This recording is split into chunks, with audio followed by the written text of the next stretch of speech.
Have you girls heard of Nicole Arbor by chance? Yeah, we were talking about this tonight.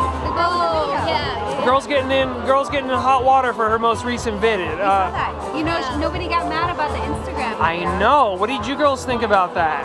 I think talking or any type of person. If you don't like one, you shouldn't like the other. Yeah, Neither well, are good. She's a bit of a model herself, right? A legend. Okay. Now she's in trouble right now. Or she's taking some flack for her fat shaming. All right. Now I have to ask, do you think a girl in her status, her position, is able to bounce back from ridiculing fat people?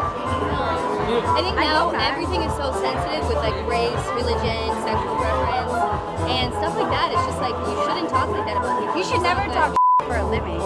If that's your life, She should keep those thoughts to herself.